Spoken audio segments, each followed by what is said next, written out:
In a frozen land, people lived in fear of the dragon that abducted brides and killed them. People would sacrifice their daughters in a ritual that summoned the dragon, which would then choose which bride to take away. This ritual continued for years until a knight pursued the dragon to save the woman he loved. Although he was too late, he nevertheless slew the dragon, and he became known as the Dragon Slayer. The brutal ritual then became a wedding ceremony. Generations passed, and now the land lives in peace. The Duke's daughter, Miroslava, also known as Mira, will be wed to the Dragon Slayer's grandson, Igor, the mightiest knight in the land. At the docks, the people chant Igor's arrival. While her hair is being braided by her sister, Yaroslava, nicknamed Yara, Mira laments that no more dragons exist. Irked by her childishness, Yara yanks Mira's hair, and their argument escalates when Mira mocks Yara for being an old maid with no true love. Their bickering ends when the Duke, their father, arrives and lambasts Mira for not behaving like a future duchess. He's sure she and Igor will learn to love each other. Soon it's time for her wedding. Donning her elegant gown, she lies on a boat while the women around her give their offerings, and she is eventually carried to the light. Sadly, Mira's special day turns into a nightmare. In reality, no one expected the dragon to be alive, and it took Mira away through stormy skies. She wakes muddied in a dark cave, scared and disoriented. She remembers the wound on her side from the dragon's talons. The dragon took Mira to a remote island and dropped her inside the cave, causing her to lose her wedding dress before she fell into a hole. Looking around, Mira finds the hole she'd fallen from. Determined to survive, she climbs and grabs her dangling wedding dress, but a cat-like creature startles her, causing her to fall. It crawls down and snarls at her, so she takes a rock in her defense. Suddenly, a male voice pierces the darkness, telling her to lie down instead and show her neck. The creature snarls and approaches, almost biting Mira's neck, but it leaves her alone. Mira stands and asks if the person speaking is her savior sent by Igor, but he denies it. So she asks him to help as she's the Duke's daughter, but he, unfortunately, can't. Mira concludes he's also a prisoner. She learns the creature that almost attacked her is the dragon sentry. The dragon is away sleeping, says the man, but it's not safe for them to talk. Despite Mira's questions, he refuses to elaborate and says she's on her own. Desperate, Mira bangs on the wall, begging, but she stumbles because of her wound. When asked why her people sang the ritual song summoning the dragon, Mira says they thought the dragon was gone. Igor, her groom, also wanted to sing it. The memory of her supposed wedding brings Mira to tears. She remembers her boat on the water when her father and sister appeared before the crowd. Yara looked with contempt as Igor got welcomed with cheers. Taking the rope connected to Mira's boat, he began pulling her as the soldiers chanted the ritual song. Suddenly, a snowstorm overtook them. The dragon, long thought dead, appeared and carried Mira's boat away. The Duke tried reaching out, but the dragon was too swift. Igor pulled the rope tighter and Mira fell free, but Igor's soldier saved them from the falling boat. Unfortunately, the dragon snatched Mira and flew away. In the cave, Mira sees a hand through a small hole. The man made some paste from crushed leaves to soothe her wounds, and Mira takes it. Through the hole, she sees her companion, who doesn't look like a prisoner. Mira introduces herself, but her companion doesn't remember his name anymore since he never needed it. As Mira removes her clothes to apply the paste on her back wound, the man comments about her beauty. Confused about her being self-conscious, he wonders why he can't look at her. Not minding the question, Mira instead asks if he tried running away, but it's an island and sailing won't work either. So she plans to kill the sentry and flee while the dragon sleeps, but the man advises her to wait for the Dragon Slayer as they could never escape the dragon. Irked, Mira calls him a coward and seals the hole so he can never see her again, regretting that she thought of choosing a name for him. She takes matters into her hands and cuts her braided hair. The voice speaks again and clarifies he's not a coward, but the dragon is just unbeatable. The man inquires about the name Mira chose, and she calls him Arman for being exotic and mysterious. With Arman apologizing and having a new name, Mira removes the rock covering the hole and extends her hand to get acquainted. But as soon as their hands touch, her arm gets snagged in the hole. The dragon has Arman, and he begs her not to leave. As if on cue, it appears over the cave and roars at Mira. Rock crumbles around Mira, who just crouches in a corner. When the dragon leaves, she talks to Arman and is horrified to hear no response. Angry at the dragon, Mira clutches her braid and uses a rock to anchor herself, but she falls as she tries to climb. Frustrated, she instead slams a big rock against the wall until it finally crashes down. Seeing embers in the air, Mira crawls through the hole. In the cavern, she finds a passageway, but the dragon stands in her path.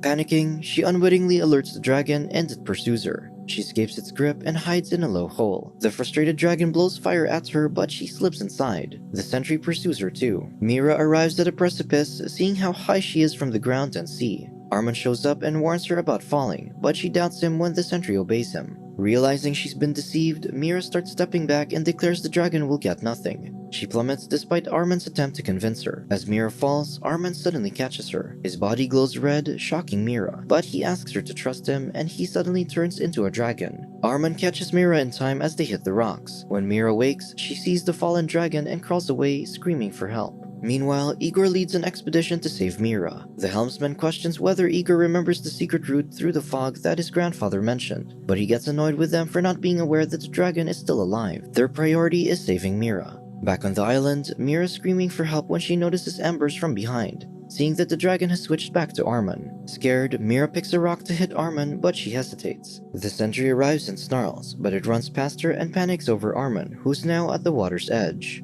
Mira tries walking away, but she feels guilty and hauls Armin from the sea. The sentry comes with Mira's torn wedding dress that Mira uses to haul Armin up, grumbling about saving the man who abducted her and vowing to make him bring her home. Finally, Mira pulls Armin all the way to the top of his empty living space. Exhausted from the effort, she collapses beside him. But then she hears him mutter about killing the dragon and its fire must go out. Suddenly, Armin rises and almost bursts into flames as the dragon spirit attempts to possess him, but he collapses again. Mira decides to return down, yelling for help when she finds an old boat washed ashore. Though she wants to sail, she abandons the idea when a storm comes. Instead, she runs back to Armin and looks for cover, finding a broken ship mast that she uses to create a makeshift tent. When she's done, she again hears Armin talk in his sleep about having his own name. Seeing that Armin is injured, Mira crushes some leaves and applies them over his wounds before using her sleeve as a bandage, all the while asking him not to burst into flames. But he almost does, so Mira sings a lullaby to soothe him, which works. That night, Mira sleeps shivering in the cold, so she scoots closer to Armin for his body warmth. She dreams that Igor has come to save her, but when she breaks the hug, she sees it's Armin gripping her close to him. Though she resists at first, she begins melting into a possible kiss.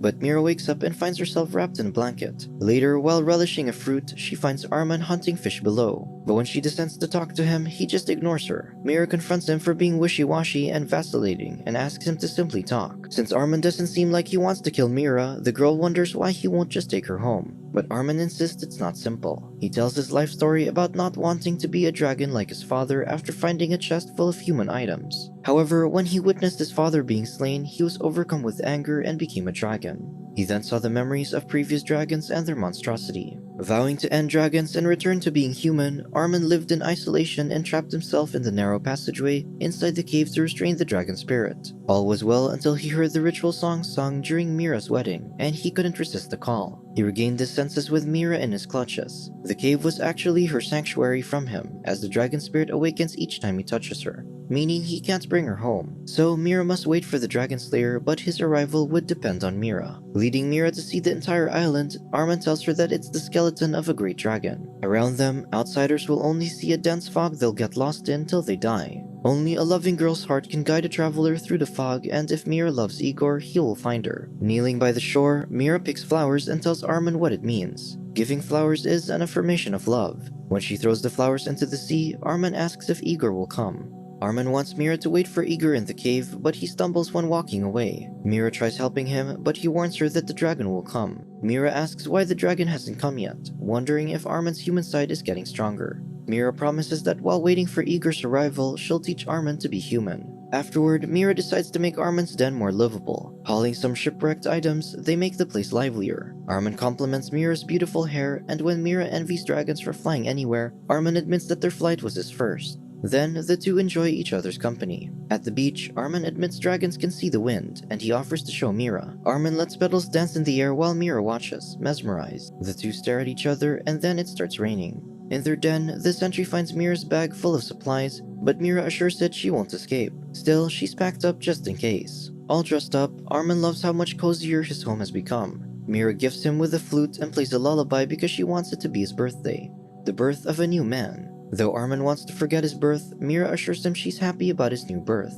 Armin also has a present by the cliff face. While Mira closes her eyes, Armin ignites some fireworks, leaving the girl amazed as she looks at them. Finding it sweet, Mira holds Armin's clothing. That night, Mira wakes up because of an ember. She looks for Armin but finds the dragon, which chases her until it blocks her path. Reaching out, Mira cautiously approaches and touches its chest. She feels its heartbeat, but the heat burns her hand. Now afraid, she runs but gets tripped by the dragon looming over her. As it turns out, it's just a dream and Mira wakes screaming. Armin is near her, worried that something's wrong, but Mira dismisses it as a bad dream. She explains dreams show people the things they fear and desire, and she admits she's scared of the dragon. Armin promises the dragon will never harm Mira because he's been reborn. When he leaves, Armin sits by the fire and plays the instrument while Mira listens. She bids him goodnight, and he does too. The next day, while Mira bathes in a pool, Armin paces nervously while holding a bouquet he wants to give her. Afterward, Mira wears a red dress and makes a kite, and Armin finally decides to give the bouquet. But then, the dragon possesses him and the flowers burn in his hand. He struggles and resists until Mira finds him to show the kite, a dragon that can't fly. Thinking he's silly, Armin wonders why Igor hasn't come yet, but it's clear Mira doesn't love him. Realizing this, he reaches out to teach her how to see the wind. Mira learns quickly and the kite soars away. Mira's hand brushes Armin's and the dragon spirit responds. The kite strings break from the heat and Armin leaves her behind. Surprised he's gone, Mira looks for him, but Armin is busy using the flute to calm himself. When he comes to his senses, Armin finds Mira's boat and realizes she wants to escape. Finding Mira, Armin tells her to approach the altar. He asks her if she's ever wondered why there isn't a single skeleton on the island, even though many young women lost their lives in that place. According to Armin, dragons are born from the brides burning alive. He warns the same fate awaits Mira. Armin reminds Mira that he's a monster who will never live as humans do and that it's right for her to fear him. He believes Mira's actions show how much she wants to escape. From the maps, the fireworks she can use to signal the ships, and finally seeing the wind. Armin tells Mira to take the east wind because it'll bring her to the open ocean. Mira says the new man needs her, but Armin throws the flute at her feet and orders her to go away. He runs to the passageway to trap the dragon, and Mira can do nothing else but leave. In the morning, Mira walks to the boat and lets the pedals guide her path, eventually sailing away. The sentry pursues her and she begs it to stay with Armin. Unknown to her, Armin lies weak in the passageway. Meanwhile, Igor's men are sailing aimlessly for days and everyone's on edge. Frustrated, Igor directs the helmsman to turn back, but he defies Igor to protect Igor's family's honor. Angry, Igor threatens the helmsman's life, saying Mira will send a signal for them to know where to go. However, if she doesn't, then it simply means she's already dead. Suddenly, fireworks light the sky, and Mira's boat emerges through the fog. To protect Armin, she lies about the dragon crashing into the cliffs and dying. When the helmsman insists on ensuring the dragon's death, Mira pleads with Igor that she just wants to go home. Finally, everyone seems to be happy, and Mira's wedding resumes. Yara assures Mira she'll forget the nightmare as her new life starts. But Armin, on his island, wonders where he's supposed to fit in. He's grateful to Mira for the short-lived hope. The Duke arrives to greet Mira, wanting to tell her something important.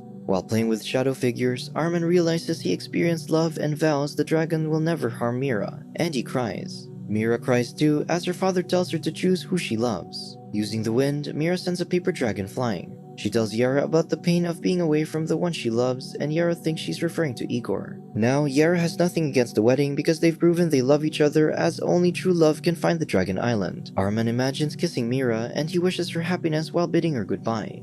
The wedding ritual happens again, and the child's dragon candy catches Mira's attention.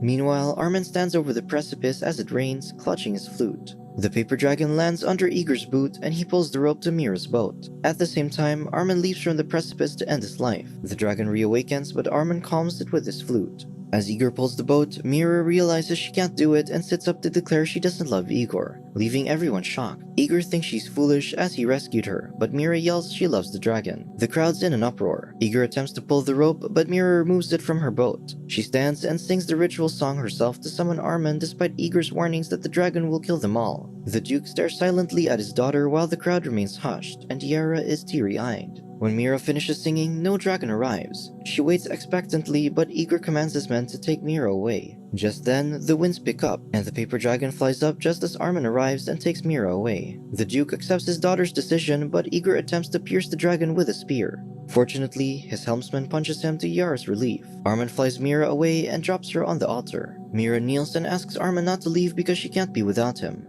The dragon hesitates but chooses to rest its head on her lap.